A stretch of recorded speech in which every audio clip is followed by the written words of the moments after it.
আরেকটি জুমার পরেই আমরা আল্লাহ চাহে তো রমাদানুল মুবারকের জুমা পেয়ে যাব। রমাদান আমাদের জন্য আত্মশুদ্ধির মাস, নিজেকে সংশোধন করার মাস। এক্ষণে প্রশ্ন হচ্ছে, কে নিজেকে সংশোধন করবে? আমি আমাকে সংশোধন করব। কিভাবে করব? আজকের খুতবার মূল বিষয়টা হলো তাই। প্রথমত, আমি আমাকে সংশোধন করতে চাই।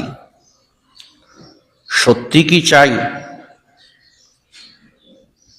আসলে আমাদের মাঝে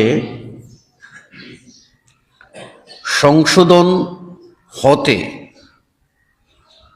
যে বাধা, যে বিপত্তি, সেটা হলো আমাদের আমিত্ব। আমরা বেশিরভাগ মানুষই নিজেদেরকে নির্ভুল, সঠিক, ভালো মানুষ মনে করি, আত্মবড়াই করি, নিজে আলেম হই অথবা আবেদ হই। আমরা নিজেরাই নিজেদেরকে প্রশংসায় ভাসিয়ে দেই। নিজেরাই বলি, আমার চেয়ে জাননেওয়ালাকে। আমি ফতোয়া দিলাম, আমার ফতোয়া ভুল প্রমাণ করার ক্ষমতা আসমানের নিচে জমিনের উপরে কারো নাই। আমি জীবনে কোনোদিন ভুল করিনি, আমার দ্বারা ভুল হতেই পারে না। এই ধরনের মেজাজ যাদের ভিতরে থাকে, তারা আমরা কেউ নিজেকে সংশোধনের চিন্তা করব না। আমার মনে পড়ে যে আমার একজন কলিগ ছিলেন সৌদি ধর্ম মন্ত্রণালয়ে। ভদ্রলোকটা হাদিস দ্বারা প্রমাণিত আমলকে অনেক সময় বাইপাস করতেন। যেমন সালাত থেকে সালাম ফিরালে আমাদেরকে 3 বার আস্তাগফিরুল্লাহ বলতে হয়। কেন বলতে হয়? জবাব, রাসূলুল্লাহ সাল্লাল্লাহু আলাইহি সাল্লাম বলেছেন। এর হিকমত বুঝি আর না বুঝি, রাসূলের আনুগত্য আমার উপরে ফরজ। সেই আনুগত্যের দাবিতে আমি আস্তাগফিরুল্লাহ 3 বার বলবো। এখন ওই ভদ্রলোক বলল, আস্তাগফিরুল্লাহ অর্থ হলো আমি ক্ষমা চাই। তো ক্ষমা কে চায়? যে ভুল করে, খারাপ কিছু করে, অন্যায় করে, সে ক্ষমা চায়। তা আমি পড়লাম সলাত, সলাত মানে নামাজ, আমি সলাত আদায় করলাম, সেখানে তো আল্লাহু আকবার দিয়ে শুরু করছি আর সালাম দ্বারা শেষ করছি। সুতরাং এর মধ্যে আমি ভুল কোথায় করলাম? আমি কেন আস্তাগফিরুল্লাহ বলবো? লা হাওলা ওয়ালা কুওয়াতা ইল্লা বিল্লাহ। তো এই মেজাজ যদি কারোর ভিতরে থাকে যে হামচুনি দিগার নেস্ত, আমাকে বাদ দিয়ে আমি মানে সেরা, এই মানসিকতা যখন কোনো মানুষের ভিতরে জাগ্রত হবে, ওই মানুষ কখনো নিজেকে সংশোধনের চিন্তা করবে না। আর পৃথিবীতে যত নবী ও রসুল এসেছিলেন, সব নবী ও রসুল তারা মানুষ ছিলেন এবং তারা নিজেদের জীবনে ভুল ভ্রান্তি হতে পারে এ ব্যাপারে সবচেয়ে বেশি অ্যালার্ট ছিলেন। কখনো 19-20 হয়ে গেলে আল্লাহ রাব্বুল আলামিন তাদেরকে ধমক দিয়েছেন, শাসিয়েছেন এবং সংশোধন করেছেন, ক্ষমা করে দিয়েছেন। আল্লাহ রাব্বুল আলামিন আমাদের নবী সাল্লাল্লাহু আলাইহি ওয়াসাল্লামকেও ধমক দিয়েছেন। তাবুকের যুদ্ধে কিছু লোক এসে চাইল ফসল কাটবে, যুদ্ধে যাবে না। সেজন্য তারা ভুলভাল বুঝিয়ে নবীর কাছ থেকে ছুটি নিয়ে নিল। তো নবী সাল্লাল্লাহু আলাইহি ওয়াসাল্লাম আল্লাহর সাথে পরামর্শ করেননি, আল্লাহর পরামর্শ নেননি, তিনি ছুটি দিয়ে দিলেন। এখন আল্লাহ রাব্বুল আলামিন কোরআনে আয়াত নাজিল করে জিবরিল পাঠিয়ে আমার নবী সাল্লাল্লাহু আলাইহি ওয়াসাল্লামকে কি বলে দিলেন? প্রথম বললেন গাফারাল্লাহু লাক,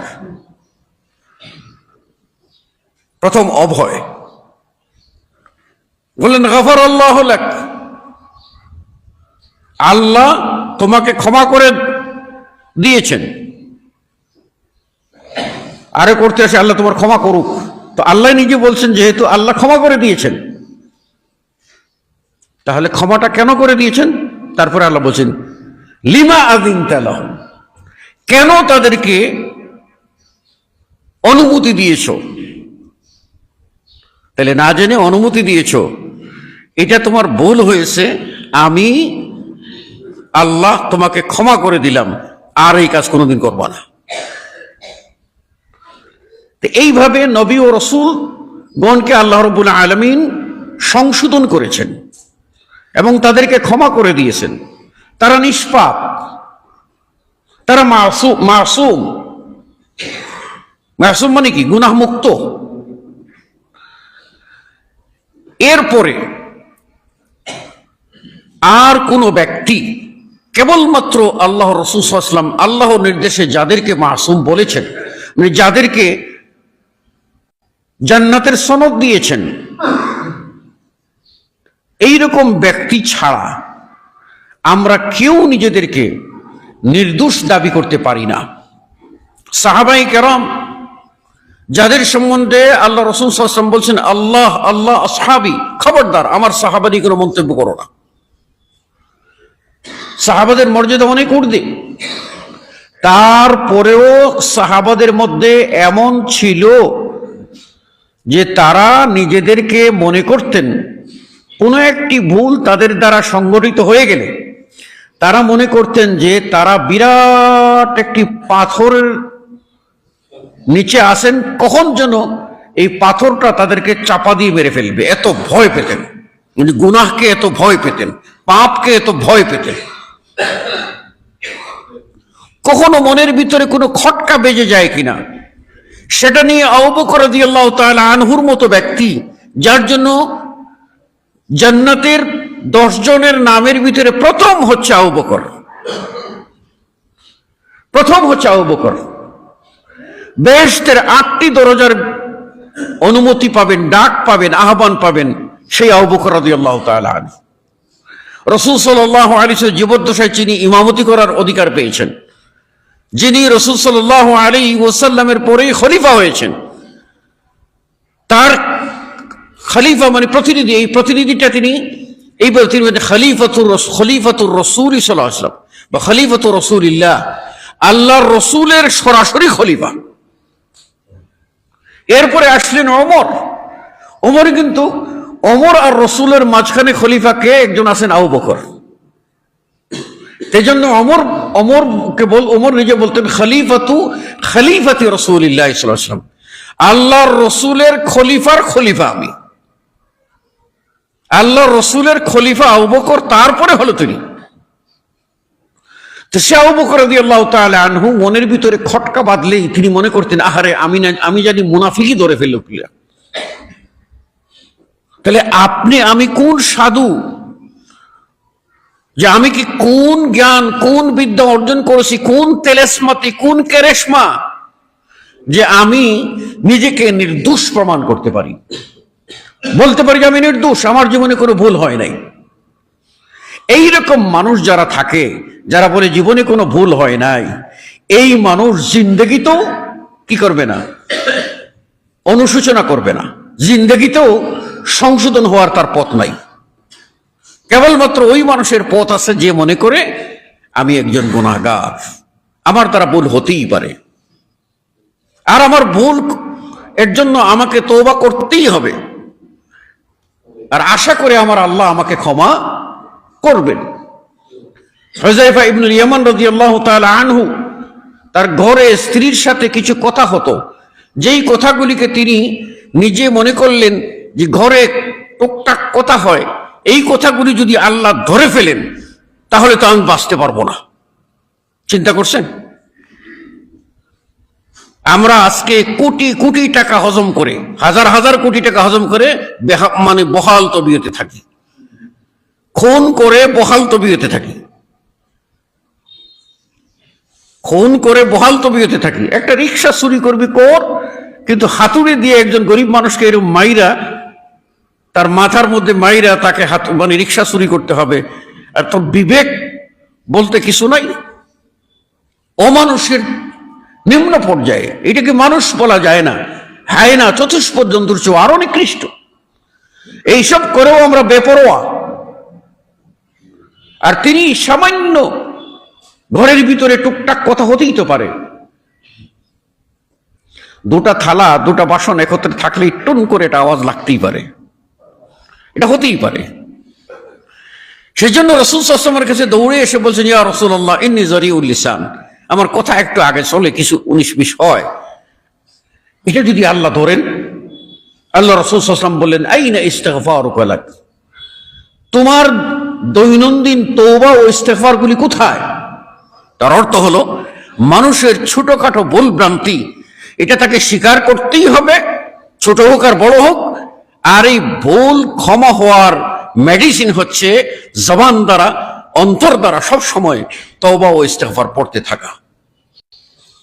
আল্লাহ রাসূল সাল্লাল্লাহু আলাইহি ওয়াসাল্লাম নিজে বলছেন, আরে আমি নিজে 70-এর বেশি, আমি নিজে 100 বারের বেশি তওবা করি দৈনিক।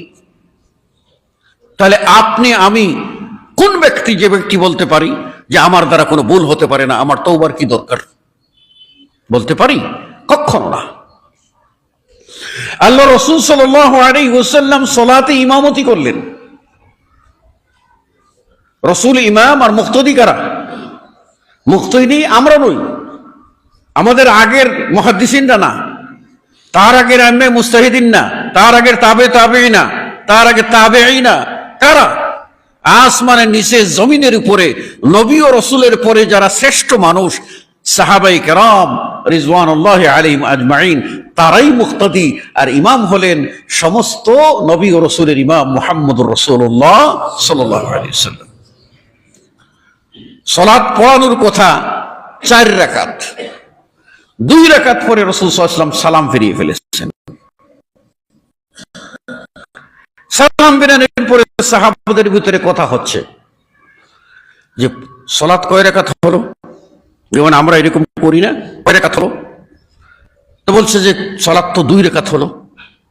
তখন আরেকজন বলছে সালাত তো 4 রাকাত, আজকে 2 রাকাত কেন?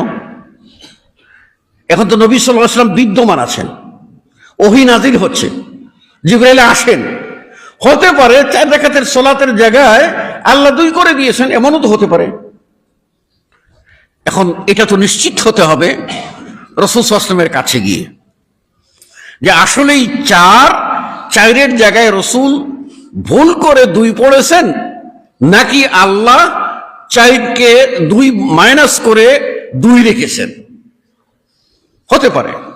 সাহাবারা আল্লাহ রাসূল সাল্লাল্লাহু আলাইহি ওয়াসাল্লামের কাছে গিয়ে বললেন। তার মধ্যে কে বলবেন? একজন সাহাবী, একটু উঁচা লম্বা মানুষ, হাতও লম্বা, তাকে বলা হতো জুলিয়াদাইন। জুলিয়াদাইন মানে 2 হাতওয়ালা, লম্বা হাতওয়ালা আর কি। সেই সাহাবী সরল, আমাদের দেশে বলে না, এটা খাটো মানুষের গিরায় গিরায় বুদ্ধি, আর একটু লম্বা মানুষ সুজা থাকে। আল্লাহর ওই সাহাবী সরল সুজা, তিনি গিয়ে রাসূল সাল্লাল্লাহু আলাইহি ওয়াসাল্লামের কাছে গিয়ে বলে, ইয়া রাসূলুল্লাহ আকুসিরাতিস সালাতু আম নাসিতা, সালাত কি কমিয়ে দেওয়া হয়েছে, অর্থাৎ 4-এর বদলে 2 করা হয়েছে, আম নাসিতা, অথবা আপনি ভুলে গেছেন? প্রশ্নটা দেখছেন? সালাত কি কমিয়ে দেওয়া হয়েছে না আপনি ভুল করে কমিয়ে ফেলেছেন? আমাদের দেশের কোন হুজুরকে যদি বলা হয় যে আপনি ভুল করেছেন, আগুন, আমি ভুল করতে পারি না। ভুলের পক্ষে সাফাই গাওয়া, খোরা যুক্তি উপস্থাপন করে নিজেকে হাইলাইটেড করা, এটা হচ্ছে আমাদের ভিতরে শয়তানি প্রবণতা। রাসূল সাল্লাল্লাহু আলাইহি সাল্লামকে সাহাবী গিয়ে বলছেন, আকুসিরাতিস সালাত, সালাত কি কমিয়ে দেওয়া হয়েছে, আম নাসিতা, নাকি আপনি ভুলে গেছেন? রাসূল সাল্লাল্লাহু আলাইহি ওয়াসাল্লাম চাইরের জায়গায় যে 2 পড়ছেন ওটা আর মনে পড়ছে না। এইরকম আপনার আমার হয় না? অনেক সময় আমি নিজেও কলম বুকে রেখেই, বুকে আছে, তারপরে খুঁজি কলম কোথায়, চশমা চুকে খুঁজি চশমাটা দাও, হতেই তো পারে। তা সেরকম আল্লাহ নবী সাল্লাল্লাহু আলাইহি ওয়াসাল্লামের মানুষ মনে হলো যে আমি তো 4ই পড়েছি, কই আমি তো 2 পড়িনি।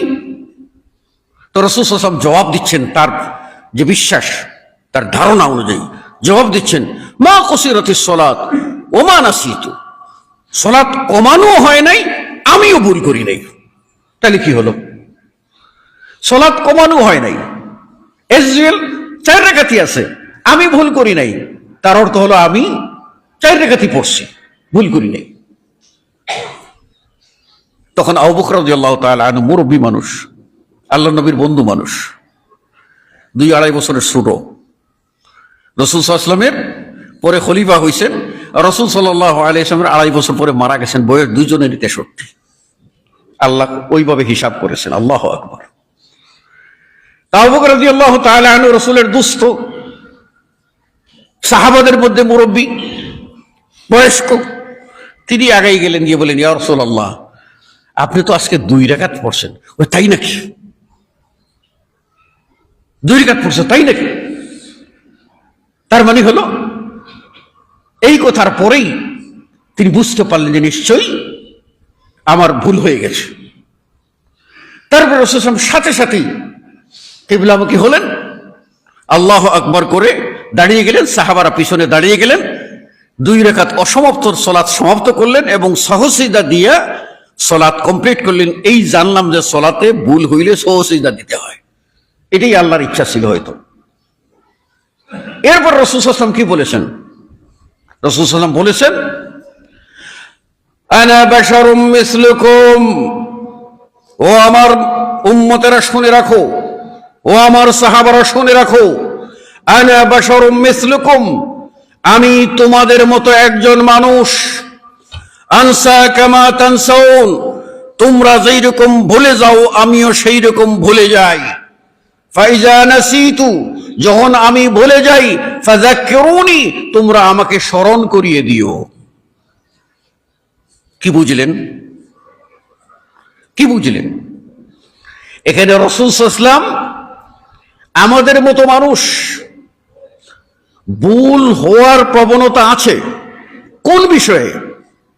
সেটা হলো আমল এবং দুনিয়াবি কাজে। আল্লাহর ওহী, শরীয়তের ব্যাপারে তিনি ভুল করেন না। মনে রাখতে হবে, শরীয়তের ব্যাপারে তিনি কোনো ভুল করেন না। আল্লাহ নবী সাল্লাল্লাহু আলাইহি ওয়াসাল্লামকে এক সাহাবী এসে বলেন, ইয়া রাসূলুল্লাহ, আমি তো আপনার প্রত্যেকটা কথা, প্রত্যেকটা বাণী লিখে রাখতাম। কিছু লোক আমাকে বলল, কুরাইশের কিছু লোক বলল যে আরে রাসূল তো আমাদের মতো মানুষ, ব্যক্তিগত জীবনে এমন কিছু বলতেও পারেন যেটা ওহী নাও হতে পারে, কাজেই সেটা তোমরা লিখবা কেন? তো আমি লেখা বন্ধ করে দিয়েছি। রাসূল সাল্লাল্লাহু আলাইহি ওয়াসাল্লাম বললেন, উকতুব, তুমি লিখো, তুমি লিখো। ওয়াল্লাহি, আল্লাহর কসম করে বলছি, আমার এই জবান দিয়ে দ্বীন সম্পর্কে, ইসলাম সম্পর্কে, কোরআন এবং হাদিস সম্পর্কে একটি কথাও ভুল বের হয় না। কারণ এটার জিম্মাদারি কে নিয়েছেন? আল্লাহ। আল্লাহ নিজেই বলছেন, যে লা তুহাররিক বিহি লিসানাকা লিতা'জালা বিহি ইন্না আলাইনা জামআহু ওয়া কুরআনা, কোরআন মুখস্থ করার জন্য তুমি তাড়াহুড়া করিও না হে নবী। এটাকে ধরে রাখা আর এটাকে পড়ানো, এটার ব্যাখ্যা সব দায়িত্ব আমার। তো রাসূল সাল্লাল্লাহু আলাইহি ওয়াসাল্লাম আল্লাহর ওহীর বেলায় কোনো ভুল করেন না। ইবাদত করতে আল্লাহ আদেশ করেছেন, সেখানে আদেশ পালন করিতে এটা হচ্ছে কি নিজের জন্য করা। নিজের জন্য আমল করতে গিয়ে বা কোনো কিছু করতে গিয়ে দুনিয়াতে কিছু ভুল হতে পারে। যেমন বদর যুদ্ধ একটা গুরুত্বপূর্ণ যুদ্ধ, তাবুক যুদ্ধ গুরুত্বপূর্ণ যুদ্ধ। সেই যুদ্ধে রাসূল সাল্লাল্লাহু আলাইহি ওয়াসাল্লাম কিছু মানুষের কথা শুনে তাদেরকে অনুমতি দিয়ে দিলেন। আল্লাহ বলেন, খবরদার, এটা দিলা কেন? আল্লাহ নবী সাল্লাল্লাহু আলাইহি ওয়াসাল্লাম তাকে জিজ্ঞেস করলো, আসহাবে কাহাফ কতজন ছিল আর কুকুর কয়টা ছিল? আল্লাহ নবী সাল্লাল্লাহু আলাইহি ওয়াসাল্লাম জানা নাই, বললেন আগামীকালকে বলবো। কিন্তু বলার সময় ইনশাআল্লাহ বলা ভুলে গেছেন। ইনশাআল্লাহ মানে কি, আল্লাহ যদি বলায় তাইলে বলবো, কারণ আল্লাহর কাছ থেকে ইলম ছাড়া আমার বলার কোনো ক্ষমতা নাই। আল্লাহ বলাইলে বলবো। আল্লাহ নবী সাল্লাল্লাহু আলাইহি ওয়াসাল্লাম কিন্তু মানুষ হিসাবে তিনি ইনশাআল্লাহ ভুলে গেছেন। এটা তার ব্যক্তিগত আমলে ভুল, আল্লাহর বাণী পৌঁছাতে ভুল না। আল্লাহ রাব্বুল আলামিন আল্লাহ নবীর ভুল সংশোধন করে দিয়ে বলছেন, কয়দিন কালকে বলবেন, আর জিবরাইলও আসেন না, ওহীও নাযিল হয় না, আল্লাহও কোনো কথা বলেন না, কিচ্ছুই না। কালকে যে বলবেন বলছিলেন, বলতে তো পারলেন না। পরে আল্লাহ রাব্বুল আলামিন ওহী নাযিল করে বললেন, ওয়ালা তাকুলান্না লিশাইইন ইন্নী ফাইলুন যালিকা গাদা, কখনো তুমি এই কথা বলবে না যে তুমি আগামীকালকে এই কাজটা করে ফেলবে, ইল্লা ইনশা আল্লাহ, ইনশাআল্লাহ ছাড়া বলবে না। রাসূল সাল্লাল্লাহু আলাইহি ওয়াসাল্লাম 4 রাকাতের জায়গায় 2 রাকাত পড়েছেন। তারপরে সাক্ষী প্রমাণের পরে তিনি বিশ্বাস করলেন, তারপর 2 রাকাত পুরা করলেন, সাজদা দিয়ে সালাত শেষ করলেন আর বললেন, আমি তোমাদের মতো মানুষ, তোমরা যেরকম ভুলে যাও আমিও ভুলে যাই, আমি ভুলে গেলে সংশোধন করে দিও। এমনও মুহাদ্দিসদের জীবনী পাওয়া যায় যারা হাদিস বর্ণনা করেছেন মুখস্থ। এমন মুখস্থ, 1টা 2টা 10টা 20টা হাদিস না। আমরা হয়তো 100 হাদিস মুখস্থ করেছি, ঘুরে ফিরে এইগুলি বলি, ঘুরে ফিরে কিন্তু এইগুলি বলি। কিন্তু এক একজন মুহাদ্দিসের জীবনীতে পাওয়া যায় তারা কেউ 1 লক্ষ হাদিস, কেউ 2 লক্ষ হাদিস, কেউ 10 লক্ষ হাদিসের হাফেজ ছিলেন। তা আপনি চিন্তা করুন, এত হেফজ মানে শুধু আন আবি হুরায়রা রাদিয়াল্লাহু তাআলা আনহু ক্বালা ক্বালা রাসূলুল্লাহ সাল্লাল্লাহু আলাইহি ওয়াসাল্লাম এটুকু না। ওই ইমাম বুখারী থেকে আবু হুরায়রা পর্যন্ত কে কার মুখ থেকে শুনেছেন, তারপরে কে, তারপরে কে, তারপরে কে, তারপরে আবু হুরায়রা, তারপর রাসূল সাল্লাল্লাহু আলাইহি ওয়াসাল্লাম, পুরোটা সনদ সহ, বর্ণনা সূত্র সহ এরকম লক্ষ লক্ষ হাদিসের হাফেজ ছিলেন। তারা কখনো অহংকার করেননি, বরং একদিন একজন মুহাদ্দিস তিনি নিজে তাকে সামনে জিজ্ঞেস করেছে, এই হাদিসটা কোথায়? তার মুখস্থ হাদিস তিনি খুঁজে পাচ্ছেন না,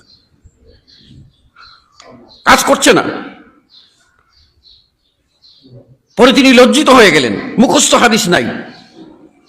বাসায় গেলেন এবং বাসায় গিয়ে তিনি এই যে খেজুরের পাতায় চামড়ায় লেখা হাদিসের পাণ্ডুলিপিগুলি বাইর করে হাদিস খোঁজা শুরু করলেন, যে ওটা কোথায় আছে, আমার মুখস্থ থেকে ছুটে গেল কেন, আমার তো লেখা আছে। তো খুঁজতে খুঁজতে তিনি খুঁজতেছেন, আর স্ত্রী মনে করতেছেন এইখানেই তো মশগুল হয়ে যাবেন, পুরা মন এই হাদিসের দিকে, পড়ার দিকে লাগিয়ে দিবেন, পেটে খিদা আছে কিনা এটা আর খবর করবেন না। তাই একটা ঝুড়িতে করে কিছু খেজুর এনে স্ত্রী দিয়েছেন, যে খেজুরগুলি আপনি খাবেন। কিন্তু উনি হাদিস খুঁজার পথে মগ্ন মগ্ন মগ্ন। তারপরে ওই হাদিস খুঁজতেছেন আর হাত বাড়িয়ে খেজুর পাইছেন আর বিসমিল্লাহ করে খাইছেন। তো খাইতে গিয়ে যে খেজুর খাইতে হবে, খেজুরের ভিতরে বিসি আছে, আছে না, বিসি ফেলানোর কথাও মনে নেই। খেজুর 4-5টা খাইলেই হয়, কিন্তু ঝুড়িতে খেজুর বেশি আছে। এখন ওই বেশি একটার পর একটা খাইছেন, একটার পর একটা খাচ্ছেন আর হাদিস খুঁজতেছেন। এই ঝুড়ির দিকেও খেয়াল নাই, খেজুরের দিকেও খেয়াল নাই। খেজুরও খাচ্ছেন, তার সাথে বেশিও খাচ্ছেন। এরপরে গিয়ে শেষের দিকে গিয়ে দেখেন খেজুরে মানে ঝুড়িতে হাত দিয়ে আর খেজুরও নাই, সব খেয়ে ফেলেছেন শুধু হাদিস খোঁজার ধান্দায়। শেষে হাদিস পেয়েছেন আর বলা শুরু করছেন হাদিস। এরপরে পেট ব্যথা শুরু হয়েছে। আল্লাহ রাব্বুল আলামিনের ফায়সালা, তিনি দুনিয়া থেকে বিদায় হয়ে গেছেন। কথাটা বুঝতে পেরেছেন? তারা এইভাবে ছিলেন।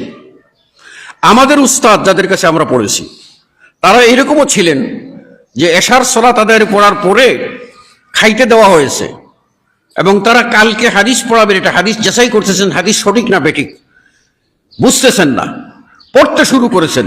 একেবারে খাওয়ার কথা মনে নেই আমার উস্তাদের, খাওয়ার কথা মনে নেই, একবারে ফজর আযান দিয়ে ফেলেছে, কিন্তু তিনি টেরই পান নাই যে রাতটা কোন দিকে পার হয়ে গেছে। তাহলে আমরা নিজেরা যখন নিজেদেরকে বলবো যে আমি ভুল করিনি, এই মানুষ জিন্দেগিতেও কি হবে না? সংশোধন হবে না। সংশোধন কে হবে? যে মনে করে আমার দ্বারা ভুল হইতে পারে, আমার সংশোধন জরুরি। আল্লাহ রাব্বুল আলামিন নিজে সংশোধনের দরজা খুলে দিয়েছেন। তিনি বলছেন, তিনি বলে দিয়েছেন কু আনফুসাকুম ওয়া আহলিকুম নারা, তোমরা তোমাদের নিজেদেরকে এবং নিজের পরিবারকে জাহান্নাম থেকে বাঁচাও। তাহলে বাঁচাবার জন্য চেষ্টা আমার করতে হবে। আল্লাহ বলে দিয়েছেন তোমাদের ভিতরে পরস্পরে ভুল হয়ে গেছে, ফাসলিহু বাইনা আখাওয়াইকুম, তোমাদের ভিতরে নিজেরা সংশোধন করে নাও, মিটমাট করে নাও। আল্লাহ রাব্বুল আলামিন বলেন স্বামী স্ত্রীর ভিতরে দ্বন্দ্ব লেগে গেছে, একজন আরেকজন থেকে বিচ্ছিন্ন।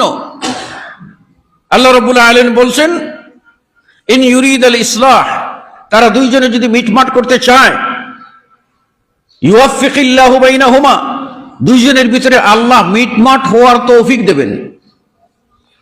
স্ত্রী যদি বলে স্বামীর কাছে যেতে চাই, স্বামী যদি বলে আমার স্ত্রীকে পেতে চাই, এটা যদি তারা চায় তাহলে আল্লাহ দুজনের দিলকে নরম করে দিয়ে মিটমাটের ব্যবস্থা করে দিবেন, আল্লাহ কোরআনে বলেছে।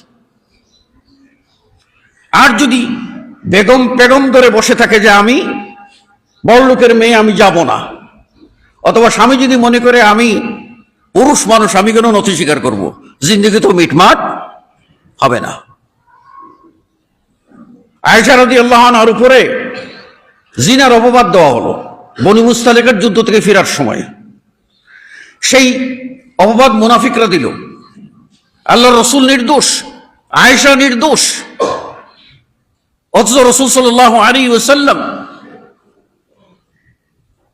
আলী সহ উসামা সহ তাদের সাথে পরামর্শ করে আয়েশাকে বাপের বাড়ি পাঠিয়ে দিলেন। আয়েশা বাপের বাড়ি গেল। আল্লাহ নবী সাল্লাল্লাহু আলাইহি ওয়াসাল্লাম কিন্তু বিচ্ছেদ করেন নাই, বাপের বাড়ি পাঠিয়ে দিলেন। কিন্তু রাসূল সাল্লাল্লাহু আলাইহি ওয়াসাল্লাম হাঁটতে হাঁটতে আয়েশার বাড়িতে যেতেন আর গিয়ে বলছেন কাইফা তিকুম, কেমন আছো তোমরা, কেমন আছো তোমরা, মানে খোঁজও নিতেন, আবার এরকম একটা দূরত্ব বজায় রাখতেন যেন আয়েশা এবং তার মাঝে দূরত্ব আছে এটা বুঝায়, আবার তিনি খুঁজও নিতেন। পরে আল্লাহ রাব্বুল আলামিন কোরআনের ওহী নাজিল করে জানিয়ে দিলেন যে আয়েশা নির্দোষ। তো আমরা যে কথা বলতে চাই সেটা হলো, প্রথমেই প্রতিবন্ধকতা, বাধা কোথায়? বাধা হলো আমাদের আমিত্ব। এই আমিত্ব দূর করে আমাকে বলতে হবে আমি সংশোধন হতে চাই। আমার দ্বারা ভুল হতে পারে, আমার দ্বারা মিস্টেক হতে পারে, আমার স্লিপ অফ টাং হতে পারে, এই জিনিসটা আমার স্বীকার করতে হবে। যেই লোক আত্মশুদ্ধি করে যত বড় বুজুর্গ হোক সে কোরআনের খেলাফ করে। আল্লাহ রাব্বুল আলামিন কোরআনে বলেন ওয়ালা তুযাক্কু আনফুসাকুম, তোমরা তোমাদের নিজেদের নফসের পবিত্রতা ঘোষণা করিও না, তোমরা নিজেদেরকে সাধু ভাবিও না। যেই লোক বলে আমার দ্বারা ভুল হতেই পারে না, আমার দ্বারা ভুল হতেই পারে না, আমার দ্বারা ভুল হতেই পারে না, এই মানসিকতা যার ভিতরে আছে তার জীবনটা ভুলে ভরা। তাকে থাকতে হবে আমি আল্লাহর গোলাম, আমার পিছনে ইবলিস লাগা আছে। ইবলিস কয় শ্রেণীর ইবলিস আছে, শয়তান আছে। মানুষ রূপী শয়তান আছে, মিনাল জিন্নাতি ওয়ান নাস, জিন শয়তানও আছে, মানুষ শয়তানও আমার পিছনে আছে। আর আমার যে নফস, ইন্নান নাফসা লাআম্মারাতুম বিসসু, আমার ভিতরে কুপ্রবৃত্তি আছে।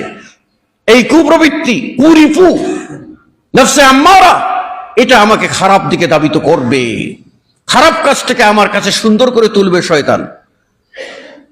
যায়্যানা লাহুম সুআ আমালিহিম, শয়তান মানুষের সামনে খারাপ কাজটাকে রঙিন করে তুলে, আকর্ষণীয় করে তুলে। আর এখানেই মানুষ প্রতারণার ফাঁদে পড়ে অন্যায়ের শিকার হয়ে যায়। সেজন্য প্রথম এই প্রতিবন্ধকতা দূর করতে হবে যে আমি অবশ্যই আল্লাহর একজন নগণ্য বান্দা, আমার গুনাহ হতেই পারে, আমার ভুল হতে পারে, আমার পাপ হতে পারে। দেখেন না, একজন হাফিজ সাহেব 30 পারা কোরআনের হাফিজ, জিন্দগি ভর তারাবি পড়াইছেন, জিন্দগি ভর পড়াইছেন। তার হঠাৎ করে দেখা যাচ্ছে যে মানে কোরআনের একটা আয়াত পড়তে গেছে, আয়াতটা মনে পড়তেছে না, আয়াতটা মনে পড়তেছে না। এর মানে এই কি যে তিনি এটা বলবেন যে আমার ভুল হতে পারে না, আর আমরা আবার ধরে নেব যে যেহেতু কোরআনের আয়াতে পেশ দিয়ে গেছে এই মানুষই না। এটা বলার কোনো সুযোগ নাই। কাজেই প্রথম কথা হলো আমাদের নিজেকে সংশোধন করার, যে আগে স্বীকার করতে হবে যে আমি মানুষ, আমার ভুল হতে পারে।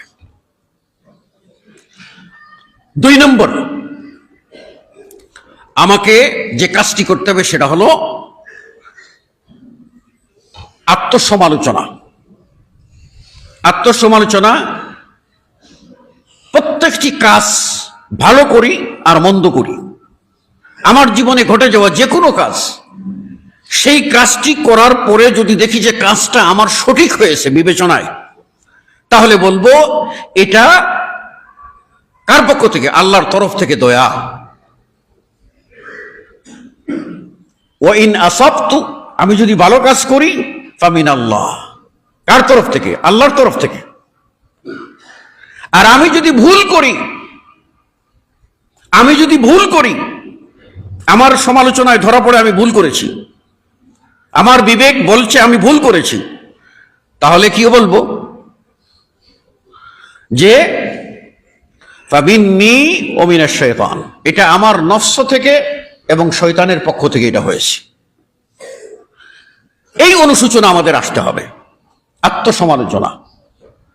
এই জন্য আল্লাহ রাব্বুল আলামিন কোরআনুল কারীম বলছেন, ওয়াল তানজুর নাফসুম মা কদ্দামাত লিগাদ, প্রত্যেকটি নফস, প্রত্যেকটি আত্মা, নারীর আত্মা হোক আর পুরুষের আত্মা হোক, আলেমের আত্মা হোক আর আবেদ পরেজগারের আত্মা হোক, হাজির আত্মা হোক আর গাজীর আত্মা হোক, শিক্ষিত ব্যক্তির আত্মা হোক আর অশিক্ষিত ব্যক্তির আত্মা হোক, আল্লাহ বলেন প্রত্যেক ব্যক্তি সে যেন ভেবে দেখে, বিচার করে, অনুসন্ধান করে, যাচাই বাছাই করে, মা কদ্দামাত, সে আগামীকাল তথা কিয়ামতের জন্য কি পাঠিয়েছে, সেটা কি রাইট না রং, সেটা কি কিয়ামতের গুদারা পার করতে সক্ষম হবে না গুদারা ফেল মারবে, পরকালে ত্রাণ পাবে না আটকে যাবে। এইটা তাকে ভাবতে বলেছেন। মানে কাকে? আমাকে বলছেন আমি যেন ভাবি, আপনাকে বলেছেন আপনিও যেন ভাবেন, নির্দেশটা সবার জন্য। এরপর আল্লাহ রাব্বুল আলামিন বলছেন, ইয়া আইয়াতুহান নাফসুল মুতমাইন্নাহ, এ ভালো আত্মার মানুষ, ভালো আত্মা, যে মানুষ যার আত্মাটা ভালো, যার দিল ভালো, সেটারে আল্লাহ রাব্বুল আলামিন বলছেন, ইরজি ইলা রাব্বিক রাযিয়াতাম মারদিয়া, তুমি তোমার রবের দিকে খুশি হইয়া, একেবারে 100% সারেন্ডার করিয়া আল্লাহর দিকে ফিরে যাও। আর ফাদখুলি ফি ইবাদি, আমার বান্দা যারা, কে বলেছেন? আল্লাহ। আমার বান্দা, আল্লাহর দিকে নিসবত করা বান্দা মানে পবিত্র বান্দা, ভালো বান্দা, সৎ বান্দা, জান্নাতি বান্দা। ফাদখুলি ফি ইবাদি, তুমি আমার বান্দাদের কাতারভুক্ত হয়ে যাও। ওয়াদখুলি জান্নাতি, ফলাফল আমার জান্নাতে তুমি প্রবেশ করো। আত্মসমালোচনা অবশ্যই করতে হবে। আলী রাদিয়াল্লাহু তাআলা আনহু বলছেন, হাসিবু আনফুসাকুম, তোমাদের প্রত্যেকের হিসাব নিজেরা করো, ক্বাবলা আন তুহাসাবু, তোমাদের হিসাব নেওয়ার আগে। অর্থ হলো তোমাদের অবশ্যই হিসাব নেওয়া হবে, তার আগে নিজেরা মিলে দেখো তুমি কি করেছো আর কি তোমার ছুটে গেছে। হাসিবু আনফুসাকুম ক্বাবলা আন তুহাসাবু, তোমাদের হিসাব নেওয়ার আগে তোমরা নিজেরা মিলাও। ও জিনুহা ক্বাবলা আন তুজানু, তোমাদের আমলগুলি তোমরা ওজন করে দেখো, যে আমল করেছো তা কিয়ামতের দিনে 33 মার্ক পাইয়া পাশ করতে পারবা কিনা। 33 মার্ক পাইলেই ফুলসিরাত পার, ওইটা পাইবা কিনা ওটা মিলিয়ে দেখো। ক্বাবলা আন তুজানু, ওই কিয়ামতের মধ্যে যে আল্লাহ ওজন করবেন, ওই ওজন করার আগে, সেই দিন এই ওজনের যন্ত্রে আপনি ইচ্ছা করে কিছুই বাড়াতেও পারবেন না, কিছুই কমাতেও পারবেন না। সময় আছে, এখনই করুন। অতএব আত্মসমালোচনা করে আমাদের সংশোধন আনতে হবে। 3 নম্বর, আমাদেরকে সৎ ব্যক্তিদের সোহবত গ্রহণ করতে হবে। যে সমস্ত মানুষ মসজিদমুখী, তাদের সাথে উঠা বসা করতে হবে। যারা বাজারমুখী, দুনিয়ামুখী, আড্ডামুখী, হিরোইন, গাঁজা, মদমুখী, নৌকা বাইসমুখী, এই সমস্ত মানুষগুলির সম্পর্ক কি করতে হবে? ছেড়ে দিতে হবে। কেননা আল্লাহ রাসূল সাল্লাল্লাহু আলাইহি ওয়াসাল্লাম বলেছেন, আল হুব্বু ফিল্লাহ, কাউকে যদি ভালোবাসো তাহলে আল্লাহর ওয়াস্তে ভালোবাসতে হবে। ওয়াল বুগযু ফিল্লাহ, কারোর সাথে যদি দুশমনি হয় কেবল আল্লাহর ওয়াস্তেই হতে হবে। সুতরাং আল্লাহর ওয়াস্তে আল্লাহ রাব্বুল আলামিন বলেছেন, কুনু মা সাদিকিন, সত্যবাদী বান্দাদের সাথে থাকো। এই সত্যবাদী সন্ন্যাদের সাথে থাকাকে সুফিবাদ, পীরবাদ মনে করে নিয়েছে। পীরের সুহবত ধরো। আর আমরা তো পীরবাদকে স্বীকার করি না। আমরা বলি নামাজি, মুত্তাকি, পরেজগার মানুষ, আলেম, ওলামা, তাদের সুহবতে থাকো। আল্লাহ রাসূল সাল্লাল্লাহু আলাইহি ওয়াসাল্লাম বলে দিয়েছেন, তুমি যদি সৎ সঙ্গে থাকো তাহলে তুমি কার সাথে থাকলে, এমন ব্যক্তির সাথে থাকলে তোমার 3টার যে কোনো একটা হবে। তুমি থাকলে আতর বিক্রেতার সাথে, 3টা কি হয়? তোমাকে একটা আদর হাদিয়া দেবে, গিফট দেবে। অথবা 2 নম্বর, তার কাছ থেকে তুমি আতর একটা কিনে নেবে, এক শিশি। আর 3 নম্বর, অন্তত তার পাশ দিয়ে যাওয়ার কারণে আতরের গ্যারান্টটা নাকে লাগবে। 3টার যে কোনো একটা হবে। আর যদি তুমি খারাপ সঙ্গ ধরো, কানাফিকিল কির, তার দৃষ্টান্ত হচ্ছে কামারের যে হাপড়, ওই হাপড়ের কাছে যদি বসে থাকেন তাহলে কি হবে? আল্লাহ নবী সাল্লাল্লাহু আলাইহি ওয়াসাল্লাম বলছেন যে তোমায় কামারের লোহা পড়া গন্ধ তোমার নাকে লাগবে, অথবা কামারের হাপড়ের টানে একটা আঙ্গার, একটা ফুলিঙ্গ উড়ে এসে তোমার জামাটা পুড়িয়ে দেবে। তোমার জামা পুড়িয়ে দেবে। সিগারেট খুরের জামায় দাগ থাকে না, পোড়া থাকে না? ঠিক ওই রকম হয়ে যাবে। তুমি ওদের সাথে থাকো, তোমার সেই রকম খারাপ হবে। অতএব আমাদের কি উচিত? সৎসঙ্গ গ্রহণ করা, অসৎ সঙ্গ পরিহার করা। আরো কয়েকটি বিষয় গুরুত্বপূর্ণ। এজন্য রমাদান আমাদের আত্মশুদ্ধির জন্য আসছে। আমি আজকে মৌলিকভাবে 3টি পয়েন্টের উপরে কথা বললাম। এই পয়েন্টগুলি সামনে রেখে আমরা যে আত্মশুদ্ধি অর্জনের চেষ্টা করি, রমাদানকে আমরা উত্তমভাবে স্বাগত জানাতে পারবো এবং রমাদান দ্বারা আমরা উপকৃত হতে পারবো। নতুবা রমাদান আসবে আর যাবে, জৈসন কা তৈসন, শুটকি কা বেগুন। আমি যেভাবে ছিলাম সেভাবেই থাকবো, কোনো পরিবর্তন হবে না। আল্লাহ রাব্বুল আলামিন আমাদের সকলকে হেদায়েত নসিব করুন, আমিন। আকুলু কওলি হাযা আস্তাগফিরুল্লাহ লি ওয়া লাকুম ওয়া লিসাইরিল মুসলিমিন। বারাকাল্লাহু লানা ওয়া লাকুম ফিল কুরআনিল আযীম ওয়া নাফা'নি ওয়া ইয়্যাকুম বিল আয়াতি ওয়া যিকরিল হাকীম। ইন্নাহু তাআলা জাওয়াদুন কারীমুন মালিকুন বাররাউফুর রহিম ফাস্তাগফিরুহু মিন কুল্লি যামবিন।